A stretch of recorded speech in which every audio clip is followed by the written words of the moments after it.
Baik, sekarang saya jawab pertanyaan. Pertanyaan yang pertama, apakah berdosa kita orang tua bila anak cucu sulit untuk disuruh sholat? Muru auladakum bisolah, suruh anakmu sembahyang wahum abna'u sab'a sinin, umur 7 tahun. Yang umur 7 tahun angkat tangan. Oh, tak ada. Umur 7 tahun suruh dia sembahyang. Kalau sholat umur 7 tahun, berarti baca surat pendeknya umur 5 tahun. Makanya ibu sambil memasak pagi, sambil memeras santan, sambil menggoreng nasi, Bismillahirrahmanirrahim, Alhamdulillahi Rabbil Alamin, Ar-Rahmanirrahim, Maliki Yaumiddin. Anak itu mendengar, hafal dia tanpa melihat Al-Quran. Dia tak bisa baca, tapi dia bisa hafal. Maka nanti umur 7 dia akan sholat. Umur 7, wadribuhum fil asrah. Umur 10 pukul. Pukul dia. Tapi pukulnya tangan tak boleh terlalu tinggi. Jangan sampai patah. Jangan sampai, maaf, kena alat vital. Jangan sampai lebam. Jangan sampai tali telinga, lepas telinga itu sebelah. Abang, kata bininya, kemana telinga abang? Itu ditarik omak aku dulu tak sembahyang. Nah, oleh sebab itu maka ini penting. Wadribuhum fil asrah. Masukkan dia ke pondok pesantren, SD IT, SMP IT, SMA IT. Yang tahan berpisah dengan anak, masukkan ke pesantren boarding school. Yang tak tahan berpisah, masukkan full day. Di Medan banyak, masuk pagi, jemput sore. Tidak ada yang bisa mengontrol, mengawal anak-anak kita ini selain benteng terakhir pendidikan anak-anak kita adalah sekolah agama. Sudah disekolahkan agama, sudah dikasih makan halal, sudah dikasih tunjuk ajar, sudah dinasehati, tak juga. Kita sudah tidak kurang usaha. Wala taziru waziratu wizra ukhra. Kita tidak memikul dosa orang lain. Bapak tak memikul dosa anak, ibu tak memikul dosa cucu. Dosa tanggung masing-masing. Tapi kalau tak dididik dengan baik, tak sholat mereka, tak puasa mereka, pacaran mereka, LGBT mereka, maka ibu dan bapak berdosa karena menyia-nyiakan amanah. Alhamdulillah, masjid penuh, anak-anak datang. Alhamdulillah, tuh anak-anak banyak datang. Jangan takut ibu, jangan takut berdosa, karena sudah dibawa anak ini ke masjid. Mana yang lebih kita dulukan, kewajiban kita sama Allah atau sama suami? Kasihlah contoh. Kalau pertanyaannya umum, gimana saya mau jawab? Allahu Akbar, Allahu Akbar, kata azan. Datang lakinya, kau buatkan aku dulu kopi. Mana yang lebih didulukan? Ibu sholat atau membuatkan dia kopi? Ini tak akan terjadi. Kenapa? Karena bapak itu pasti ke masjid sebelum azan. Mana mungkin dia minum kopi orang azan? Tapi ibu dapat Fir'aun, nah inilah.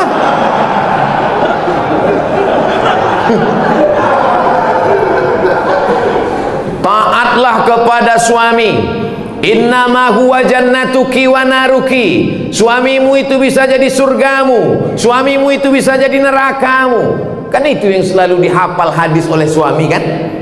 Surga kau sini. Suami yang bagaimana bang?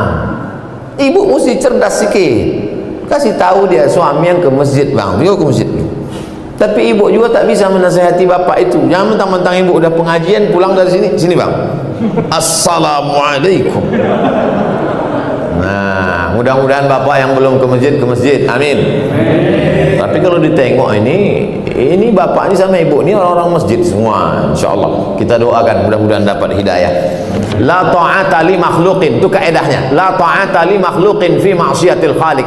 Tidak ada ketaatan kepada manusia kalau menyebabkan durhaka kepada Allah. Ibu disuruhnya misalnya buka jilbab, aku tak suka lah nengok kau jilbab macam nenek-nenekku tengok. Coba kau buka jilbab itu, kau cat warna kau, rambut kau 3 warna, merah, kuning, kelabu.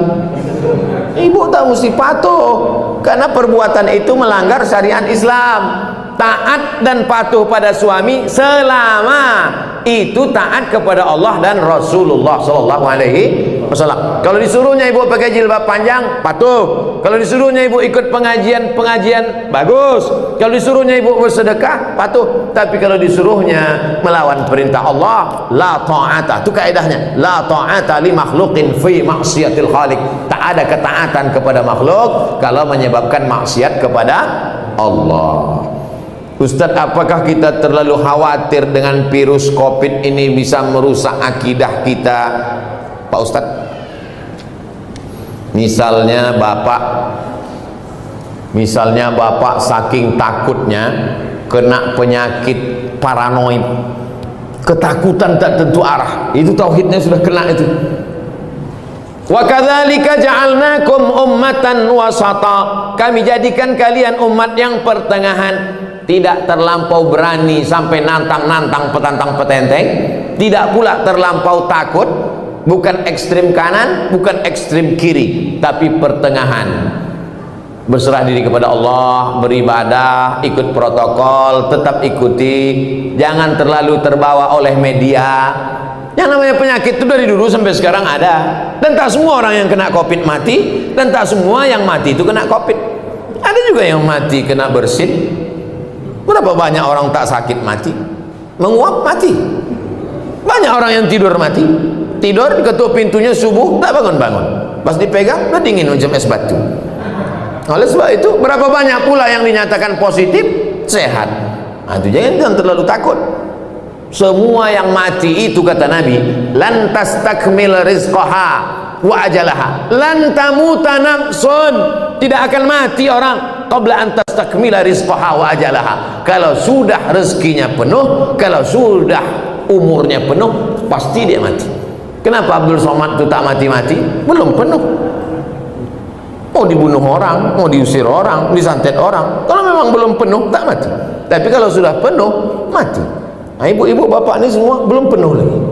Nanti kalau ada yang penuh, kemana sih anu kemarin? Udah penuh dah, mati lewat. Jadi jangan terlalu takut.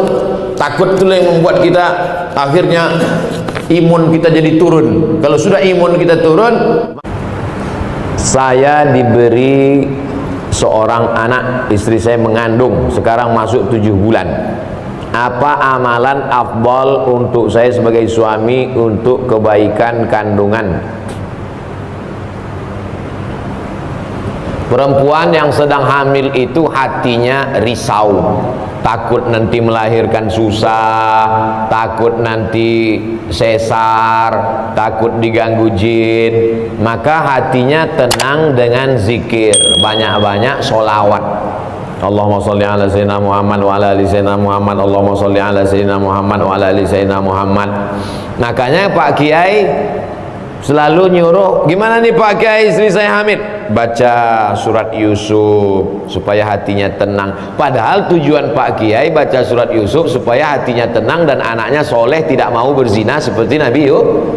Cuman kadang ibu hamil ini salah sangka, disangkanya anaknya ganteng macam Nabi Yusuf. Pas lahir hitam komplain. Pak Kiai iki anaknya ireng piye iki. Pak Kiai orangnya sabar, nggak marah. Bojone ndi? Pas dia bojo iki podo.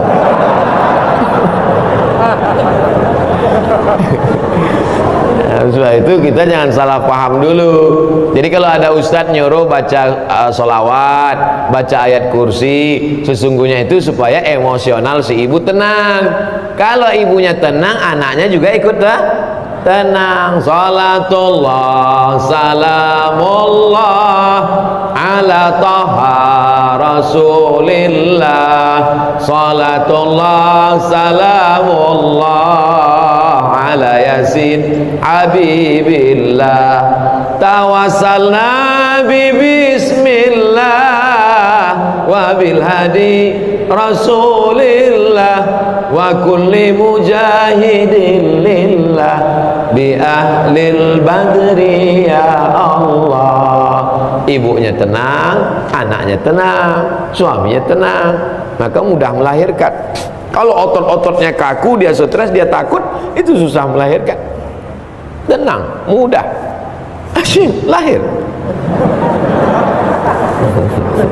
Mudah-mudahan ibu diberikan kemudahan, amin.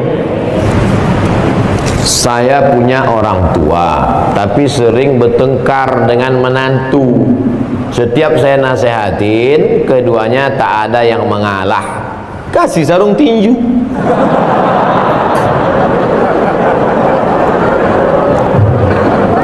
Bagaimana caranya supaya orang tua saya dan menantunya itu bisa akur kembali tanpa menyakiti keduanya, Pak Ustadz? Arisan keluarga, undang Ustadz yang lembut, jangan Ustadz yang keras kasar macam saya yang lembut. Ibu, bapak, lembut, baik. Nah, kasih tahu dia tentang bahayanya ini segala macam. Nanti dia yang ceramah, bahannya dari bapak, tapi lidahnya yang dipakai lidah Ustadz. Nah, gitu. Kalau saya nggak bisa, karena saya pernah dipakai gitu sama ketua masjid, bahannya dari ketua masjid, pakai lidah saya. Siapa yang meminta sedekahnya kembali, maka dia seperti anjing yang menjilat muntahnya. Karena masukan dari ketua masjid, ini ada sedekah yang diminta kembali. Jadi saya sampaikan begitu. Setelah selesai acara, mohon maaf Pak Ustadz, yang disindir nggak datang gitu. Jadi sejak itu saya nggak mau nyindir itu, nggak mau. Kalau ada to the point, mana orangnya gitu. Ya, tapi kalau untuk ini nggak bisa. Jadi adik-adikku sekalian, walaupun udah ngaji, nggak bisa menceramahi dia, karena orang tua itu tidak pernah melihat kita ini besar. Ibu melihat anak ibu walaupun udah kuliah, dia tetaplah anak kecil yang umur 2 tahun belajar berjalan. Gak pernah kita melihat anak-anak itu dewasa. Makanya kalau ada anak yang ngomong, saya ini udah dewasa mama, enggak, kamu anakku. Gak pernah dewasa dia. Maka pakai lidah Ustadz tadi, masalah warisan. Jadi jangan lagi acara arisan keluarga itu cekakak cekiki, foto nggak tentu arah. Kita udah selesai dengan itu, tapi fotonya tetap, silaturahimnya tetap, tapi diisi dengan apa target yang mau dicapai dari silaturahim itu. Sehingga bergizilah ceramah-ceramah arisan-arisan keluarga, pertemuan bulanan, anak-anak menantu, pertemuan bulanan bulan September tentang harta warisan. Ramai yang datang. Pertemuan arisan bulan Oktober tentang ini. Masukkan pesan ini. Insya Allah. Setelah itu jangan lupa doa. Nanti Pak Ustadz, Pak Kiai Habib mendoakan. Habib tolong bacakan air ini.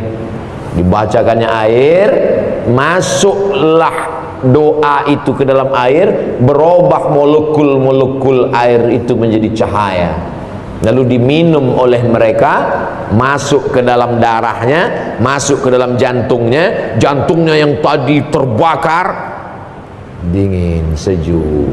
Dari jantung naik ke otak, otaknya yang dari tadi tegang tenang. Berapa banyak orang yang nggak mati-mati sakaratul maut, pas dikasih air mati langsung. Ketenangan. Jadi yang meneliti itu malah orang Jepang, bukan orang Arab, bukan orang Islam. Diteliti mereka air yang dibacakan doa, dipanggil tokoh-tokoh agama, air yang paling bening, paling bercahaya, yang dibacakan oleh ulama dari kalangan umat Islam. Allahu Akbar. Molekul-molekul cahaya. Oleh sebab itu doa. Ada nggak ini Pak Ustadz dalilnya zaman Nabi dibacakan air? Ada. Sahabat Nabi datang lapor, ya Rasulullah, ya aku dapat kambing 30 ekor, halal apa enggak ini kambingnya? Kok bisa dapat kambing dari mana? Di kampung itu ada orang gila, minta doa. Lalu ku baca Al-Fatihah, menahan air liur banyak-banyak. Setelah itu ku ludah gitu dia, sehat. Dikasih kambing, kambingnya halal apa enggak? Itulah dalil ruqyah. Ruqyah membacakan ayat-ayat ke air atau langsung ke telinga, mana tahu dia dirasuki jin dan setan. Itu ada darah di jantung itu, di dalam jantung itu. Ibu bapak nanti kalau motong ayam, coba belah jantung ayam itu ada darah menggumpal di dalam. Darah yang menggumpal di dalam itulah yang dinaikkan oleh setan. Dinaikkan oleh setan. Kalau dia mendidih ke atas, namanya marah. Kalau dia tidak meledak ke atas, tertahan ke dalam, namanya sedih. Misalnya kita lagi berdiri, tiba-tiba kaki kita diinjak sama orang, kita marah, mendidih darah itu, marah. Tapi pas mau membalas, rupanya dia tentara. Kita kan nggak berani kan? Dia turun menjadi sedih, tertahan ke dalam. Marah dan sedih akan hilang kalau berubah menjadi maaf. Islam tidak mengajarkan kita larut dalam kemarahan, tidak pula larut dalam kesedihan, tapi dia hilang dengan maaf. Itu dengan doa-doa itulah orang menjadi maaf. Sekaligus Ustadz beri usulan nama, anaknya laki-laki. Anaknya laki-laki, kasih namanya Hawari. Hawari artinya penolongku. Mudah-mudahan anak ini menjadi penolongmu nanti di akhirat, mendapat syafaat, karena anak ini menjadi penghafal Quran. Hawari. Boleh ditambah belakangnya, depannya, terserahlah. Namanya saya kasih Septi Hawari Pak Ustadz. Kenapa Septi? Lahir September. Aduh, yang pakai bulan-bulan itu tak usah lah lagi. Nanti minta sama Habib, sama Ustadz lain supaya tambah namanya. 3 nama untuk paspor bisa umroh. Ustadz, bagaimana sebaiknya melaksanakan ibadah di masjid? Apakah kita ikut salah satu tata cara ibadah, misalnya NU atau Muhammadiyah, atau gimana Pak Ustadz? Saya ketua masjid, saya gini-gini ketua masjid nih. Jadi saya ketua masjid. Masjid itu memang dari dulu pakai mazhab Syafi'i. Bismillahnya jahar. Bismillahirrahmanirrahim. Ini sholat apa qori? Biasa aja lah.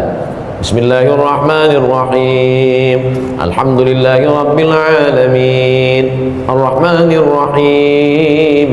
Lalu kemudian kalau subuh pakai kunut, pakai mazhab Syafi'i. Allahumma hdina fiman hadait, wa afina fiman afait, wa tawallana fiman tawallait. Tapi masjidnya enggak terlalu besar, masjid komplek perumahan kecil.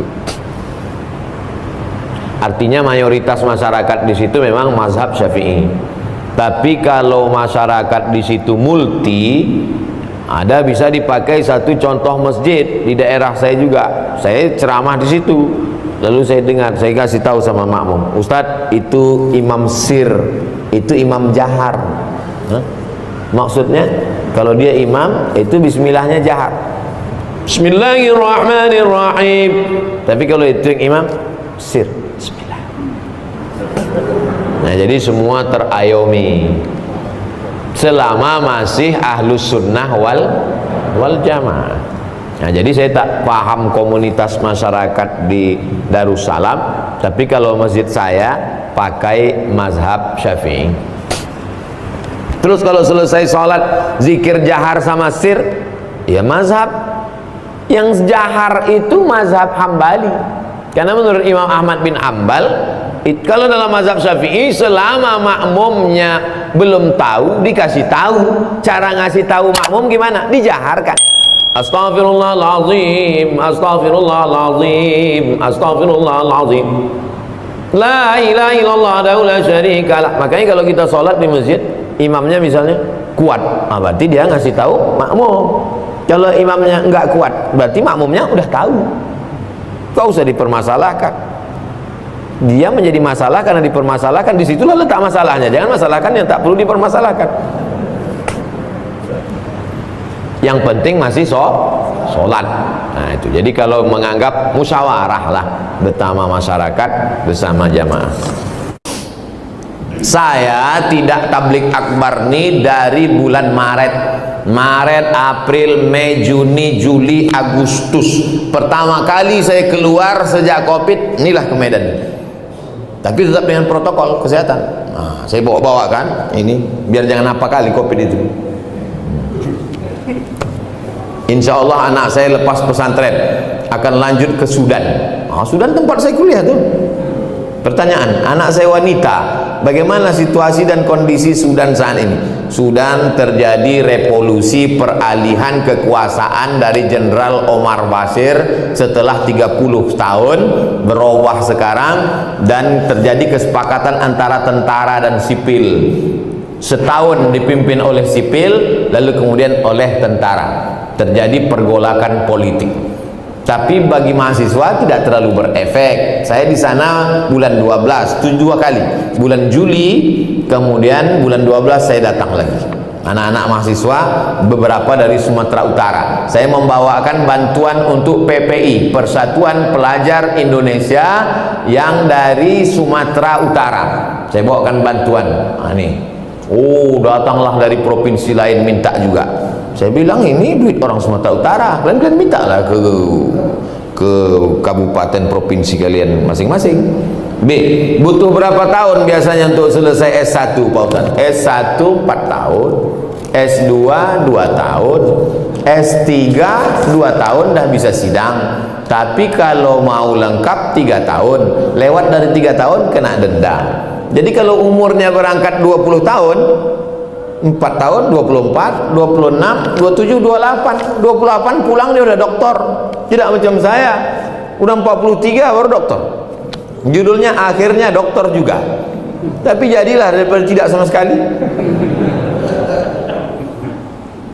Pesantren anak saya saat ini dapat program beasiswa ke Sudan. Apa saja yang harus kita persiapkan untuk menuju ke situ Pak Ustadz? Bahasa Arabnya supaya dia nanti tak berat membaca kitab. Sekarang banyak kursus-kursus bahasa Arab. Kemudian hafalan Qurannya supaya nanti kalau ada kewajiban paling tidak 1 juz, 2 juz, 3 juz. Kalau kami di Azhar Mesir dulu 2 juz 1 tahun, 4 tahun 8 juz. Di Sudan tak ada hafalan Quran. Oleh sebab itu maka jangan terlalu takut, jangan terlalu khawatir. Banyak anak-anak Sumatera Utara di sana, mereka punya persatuan pelajar mahasiswa dari Sumatera Utara. Inilah pertanyaan saya lebih kurang. Terima kasih Pak Ustadz. Saya dulu tahun 1993 habis sholat subuh datang saya ke rumah Ustadz Syekh Jalaluddin Abdul Muthalib, Imam Masjid Raya Medan.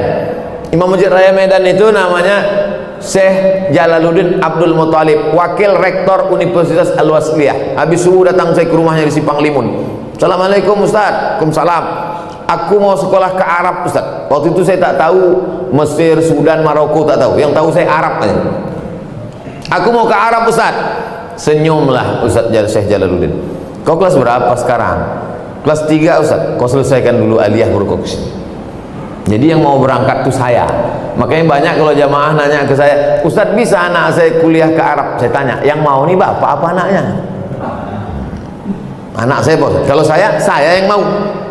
Orang tua saya membebaskan saya, terserah kau. Nah, tapi saya mau waktu itu. Lalu kemudian setelah taman aliyah datanglah saya. Ustadz, aku udah taman aliyah, ini ijazahnya. Kata Ustadz Jalaluddin Abdul Muthalib, kau bawa ijazah ini ke Jakarta, kau terjemahkan bahasa Arab, kau legalisir ke Departemen Agama, legalisir ke Departemen Luar Negeri, legalisir. Mendengar departemen pucat lah. Akhirnya takut saya, tak berani balik saya ke Riau. Kuliah saya di IN. Tapi Allah kasih jalan. Datang pengumuman. Waktu itu belum ada lagi www.google.com. Informasinya masih pakai pos. Jam 12 siang pulang saya kuliah di IAIN. Datanglah surat pakai pos, dikirim kawan saya dulu satu pesantren di Darul Arafah Medan, Lau Bekri, Deli Serdang. Abdul Halim namanya mengirim. Ikuti tes ke Mesir besok pagi. Suratnya sampai jam 12 siang. Langsunglah saya berangkat naik SDH, Spiro Dolo Hole. Mendaftar ke IAIN. Sampai di IAIN besok pagi, daftar situ. Nama orang yang menerima pendaftaran itu namanya Ustadz, alah lupa pula namanya. Ditanyanya, ada keluarga kau di Medan? Ada Pak. Kalau tak ada, di rumah, karena ditengoknya dari Riau. Ikut tes saya. Yang mengetes itu orang Mesir, besar sorban, hampir sebesar ban Vespa lagi. Mas Muka, kata dia, what is your name? Langsung saya jawab, Abdus Somad. Nah itu pula PD-nya kita kalau nama kita ini ada di Quran kan. Abdus Somad. Saya Abdus Somad. Istamir, kata dia, sambung bacaan ayat yang kubaca ini. Inna Allah la yastahi an yadriba mathalan ma ba'udatan fama fawqaha. Sambung, kata dia. Saya baca, a'udzubillahi minasyaitonir rajim. Bismillahirrahmanirrahim. Inna Allah la yastahi an yadriba mathalan ma ba'udatan fama fawqaha. Fa ammal ladzina amanu fayalamuna annahu al-haqqu min rabbihim wa ammal ladzina kafaru fayaquluna madza arada Allah bihadza mathala yudhillu bihi katsiran wa yahdi bihi katsiran wa ma yudhillu bihi illa al-fasiqin. Kebetulan yang ditanya itu pas yang selalu saya bawa salat. Macam tahu aja dia itu bekal kita. Akhirnya keluarlah pengumuman 100 anak Indonesia yang lulus beasiswa ke Mesir. Saya baca dari nomor 1 sampai 100, tak ada nama saya. Rupanya karena grogi tak nampak. Baca, ada di situ rupanya Abdul Somad. Berangkatlah dari Jakarta dulu, pelatihan 2 bulan. Saya adik-beradik 2 orang. Anak pertama laki-laki, adik pun laki-laki. Orang tua sayang. Bukan saya ini 12 orang lalu pergi satu lupa dia. Nah, pergi. Kata mak saya tak sampai hati dia melepas. Tapi ada bang mak saya, buat saya. Kata dia, kalau ada yang melarang kau pergi, harimau mati meninggalkan belang, manusia mati meninggalkan nama. Kau nanti mau meninggalkan nama baik apa nama buruk? Kata dia. Bangkit semangat, berangkat. Setelah 2 bulan naik pesawatlah dari Cengkareng. Mak, jangan buat kenduri sebelum aku pasti berangkat. Itu saya pesan dari awal, karena takutnya potong kambing RT RW datang tahu-tahu tak jadi kan, malu. Sebelum aku yakin berangkat, jangan buat kenduri. Begitu sudah di Cengkareng, udah mau berangkat, baru telepon, aku sudah mau masuk pesawat nih, kalau mau buat kenduri, kendurilah. Saya dari dulu memang begitu, takut saya berspekulasi. Lalu kemudian berangkatlah kami naik Royal Jordan Airlines. Kenapa pesawat itu Ustaz naik? Itulah tiket paling murah. 5 September 1998 sampailah saya di Kairo, Mesir. Di sana itu ada 2, satu HMM, Himpunan Mahasiswa Medan, yang satu lagi ke SMR, Kelompok Studi Mahasiswa Riau. Saya ikut Riau, karena orang tua saya di Riau. Oleh sebab itu lanjut, kemudian S2 ke Maroko, habis itu S3 ke Sudan, habis itu dapat visiting profesor dari Brunei Darussalam, habis itu Datuk Seri Ulama Setenggara, habis. Yang tinggal belum satu lagi, almarhum, tinggal itu lagi. Bapak Ibu yang dimuliakan Allah Subhanahu wa taala, hidup ini kita jalani saja, bangkitkan semangat, insyaallah menatap tatapan Bapak Ibu, adik-adik semua, insyaallah kita ini semangat semuanya insyaallah. Amin. Ya rabbal alamin. Ala hazihi niyah wa kulli niyatin shalihah. Al-Fatihah. A'udzubillahi.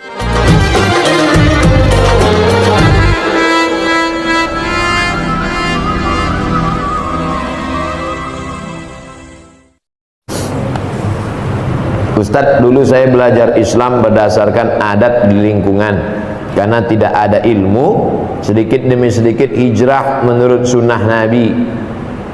Belajar bagaimana ketika ketidaktahuan ilmu dahulu. Allah semoga Inna Allah tajawaza an ummati, Allah mengampunkan umatku manasya wa akhta'a. Allah mengampunkan umatku 3: lupa, salah, terpaksa. Dipaksa sama penjajah, kau mesti murtad. Zaman Nabi ada tuh yang dipaksa, namanya Ammar bin Yasir, sampai keluar dari mulutnya kalimat kafir. Dilaporkan ke Nabi, ya Rasulullah, itu Ammar itu sudah keluar kalimat kafir dari mulutnya. Turun ayat, illa man ukriha wa qalbuhu mutmainnun bil iman. Ada orang yang dipaksa tapi hatinya tetap beriman. Sahabat Nabi yang dibela oleh Al-Quran, langsung turun ayat membela dia, diantaranya Ammar bin Yasir. Supaya tak putus silaturahim, bolehkah saya masih hadir dalam acara pengajian 7 bulanan, 4 bulanan dan selamatan? Orang hamil istrinya, hamil itu nikmat atau enggak nikmat? Tengok dulu udah nikah apa belum.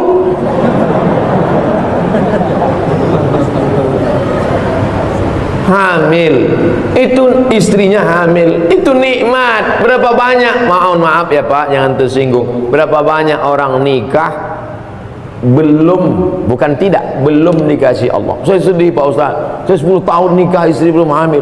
Teman saya nikah Januari kemarin, Maret melahirkan. Wa amma bi ni'mati rabbika fahaddits. Nikmat Allah syukuri. Bagaimana cara mensyukurinya? La in syakartum la azidannakum. Syukur, undang kenduri. Kalau kami di Riau namanya kenduri.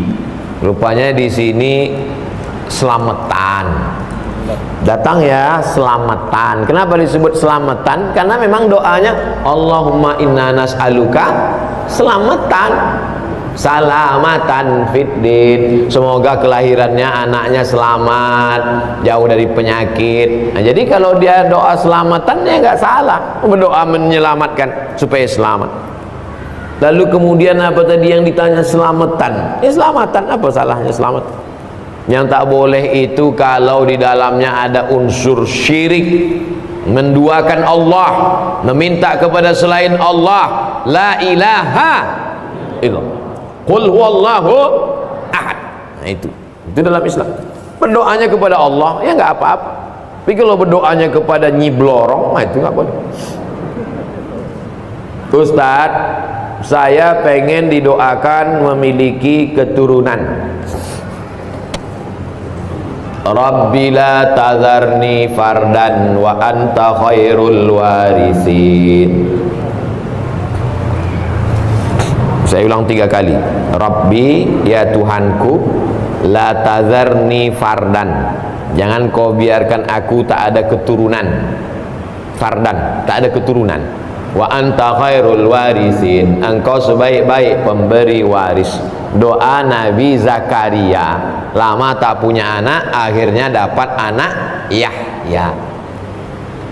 Rabbi la tazarni fardan wa anta khairul warisin.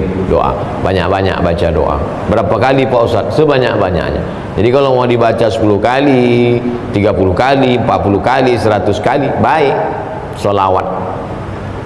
Saya ketemu dengan bapak-bapak sudah nikah sekian belas tahun gak punya anak, setelah umur 40 punya anak. Saya tanya, gimana ceritanya? Semua udah kami coba Pak Ustaz, bayi tabung macam-macam, dari yang 9 kilo sampai, tak ada yang berhasil. Terus gimana terakhir? Yang buat berhasil ini terakhir setelah kami gak pakai apapun, cuman nazar. Saya bernazar kalau anak ini lahir nanti saya masukkan ke pesantren. Lahir. Sulit apa hubungan pesantren sama anak? Kalau orang bertauhid mudah saja. Innama amruhu iza arada syai'an ayakula lahu kun fayakun. Karena niat dia baik, maka anak itu, lalu kemudian nanti anak itu akan dimasukkan ke pesantren. Mudah-mudahan anaknya betah Pak Ustaz. Amin. Dalam Al-Quran kata hijrah disebut 31 kali. Saya pernah baca di surat Al-Muzammil 93:10, saat itu Nabi Muhammad harus meninggalkan orang yang tidak beriman dengan cara baik tanpa melukai hati mereka. Apakah itu berlaku juga untuk saya apabila tempat saya bekerja mayoritas tidak beriman? Apakah saya harus berhenti bekerja?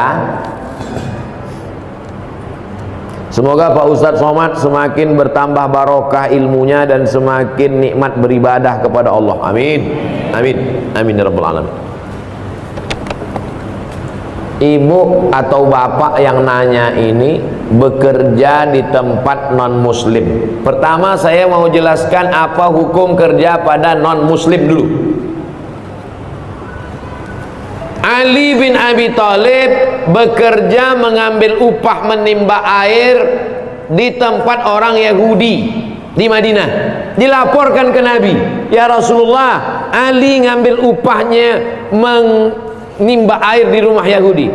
Nabi tidak melarang, Nabi membenarkan. Sekarang saya tanya, berdasarkan hadis ini, bolehkah bekerja pada non muslim? Hebat jamaah Darussalam. Dia bisa jawab sendiri, yang penting kasih aja dalilnya. Bekerja kepada non muslim hukum asalnya boleh, tapi dikhawatirkan akan terpengaruh akidah, simbol-simbol pada hari-hari perayaan, dikhawatirkan. Sementara ada dua kesempatan, bekerja di sini gajinya ya agak-agak di bawah itu 5% lah, maka selamatkan akidah muamalah. Tapi kita tidak dibenarkan memusuhi orang karena berbeda agama. Lakum dinukum waliyadin. Jadi hukum asalnya tidak apa-apa. Nabi hijrah itu karena tidak bisa menerapkan ajaran Islam secara kafah di Makkah, maka hijrah ke Madinah.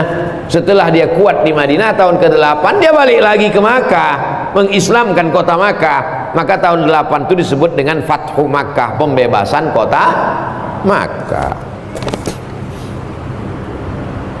Ustadz yang dirahmati Allah, saya baru berhenti kerja karena dampak Covid. Saat ini saya membuka usaha kuliner brownies secara online. IG-nya Velia Deli. Pesanlah brownies ke Instagram Velia Deli. Insya Allah halal dan berkah. Tidak ada biaya endorse. Membangkitkan ekonomi umat. Orangnya sholat, tepungnya insya Allah bersih, telur ayamnya dicuci dulu. Bayangkan kalau yang masak brownies tuh pakai telur ayam nggak dicuci, ceplok, ceplok, ceplok, bersatulah bekas dari. Nah, tapi kalau dia sholat pasti dicuci karena kulit telur ayam keluar dari tempat najis. Ini makanan mesti halal. Dia sambil ngaduknya pakai sholawat, pakai bismillah, halal dan berkah. Dapatkan segera Velia Deli. Dah, potong, share. Satu, mohon doa dari Ustadz agar usaha kami mendapatkan berkah. Pagi, pas pagi-pagi mau buka usaha itu, baca Fatihah sekali, Qul huwallah 3 kali, Qul a'udzu falak sekali, Qul a'udzu nas sekali, ayat kursi sekali. Fatihah sekali, Qul huwallah 3 kali, Qul a'udzu falak sekali, Qul a'udzu nas sekali, ayat kursi sekali. Untuk membuka rezeki dan menjauhkan dari sihir-sihir, santet dan gangguan setan. Mana tahu ada orang benci, disiramkannya air mandi orang mati di situ. Di toko itu kalau dia buka atau di depan rumah disiramkan air mandi orang mati, sehingga semua orang yang lewat di situ mengucapkan assalamualaikum ya ahlal kubur. Atau laki-laki minang perempuan ditolak, adik mau jadi istri abang, najis, tuih. Air ludah diambil, dicampurnya pakai tulang pukang. Pukang tuh binatang yang malu, nggak berani keluar. Akhirnya perempuan tuh seumur hidup malu melihat laki-laki sampai mati tak nikah. Apa tuh? Sihir, orang sakit hati. Nah, itu menjaga diri dengan ayat-ayat ruqyah. Mana banyak sekarang cinta ditolak dukun, kan betul. Strategi apa yang dilakukan baginda Nabi SAW saat berdagang sehingga menjadi pengusaha yang sukses, termasuk juga para sahabat Nabi? Kejujuran. Ini barang bagus harganya sekian, ini barang kurang bagus harganya sekian, ini barang nggak bagus harganya sekian. Dulu kalau ada ustadz ceramah gini diketawain orang, kalau disebutkan harganya nggak bagus gini mana orang mau beli. Sekarang yang supermarket, yang tukang jual buah yang pakai sistem inilah yang paling laris. Ini buah mangga impor harganya sekian, ini buah mangga lokal sedang sekian, ini buah mangga lokal agak bagus tapi banyak busuknya sekian. Justru itu yang dipilih orang. Adapun orang yang suka campur-campur buah busuk, begitu dia beli sekali, wal awwalu wal akhiru, itu yang pertama dan terakhir, tobat aku belanja di sini lagi. Kejujuran. Dan jangan lupa, rezeki itu dari kita atau Allah yang ngasih? Allah yang ngasih. Maka mintanya kepada makhluk atau kepada Allah? Pada Allah. Niat, nanti kalau ini berlebih ya Allah, yang wajib tetap kubayar zakat, niatku hanya untuk cukup makan, nanti akan aku santuni anak yatim, fakir miskin. Karena yang lain-lain kita beli. Jangan jadi masyarakat konsumtif. Beli jaket sampai 100 juta, beli topi sampai 12 juta. Ustaz Somad kemarin topi Ustaz harganya 12 juta, peci saya dibeli orang 12 juta, dilelang untuk bangun pesantren. Peci 12 juta, topi UAS 5 juta, saya pakai jaket batik tulisan UAS 270 juta. Habis semua membangun pesantren di Jambi, pesantren orang Jambi. Habis itu saya bisik ke panitia, jangan sampai dibelinya pula celana saya ini. Takut saya pulang tak bercelana. Hebat masyarakat ini bersedekahnya sekarang. Mudah-mudahan Bapak Ibu usahanya lancar. Mohon izin Ustadz, bagaimana saya dapat memberikan saya tak usah oleh-oleh. Saya makan tak banyak, saya minum tak banyak, makan tak banyak, tidur banyak. Jalan tadi tidur sudah. Jadi kalau ada niat oleh-oleh untuk saya, udah saya terima. Bukan saya tolak, udah saya terima. Jual lagi, buat di situ brownies Ustadz Somad, lelang. Share foto, lelang. Nah, duitnya ambillah untuk anak yatim, fakir miskin dan lain. Nah, habis 90 menit standar, 60 menit ceramah, tanya jawab 30 menit, kita tutup dengan baca doa. Astaghfirullahalazim, astaghfirullahalazim, astaghfirullahalazim alladzi la ilaha illa huwal hayyul qayyum wa atubu ilaih. Al-hadhihi niyah, untuk niat yang baik-baik. Al-Fatihah. A'udzu billahi minasy syaithanir rajim. Bismillahirrahmanirrahim. Alhamdulillahi rabbil alamin arrahmanir rahim maliki yaumiddin. Iyyaka na'budu wa iyyaka nasta'in. Ihdinas shiratal mustaqim. Shiratal ladzina an'amta 'alaihim ghairil maghdubi 'alaihim waladdallin. Amin. Allahumma shalli ala sayyidina Muhammad wa ala ali sayyidina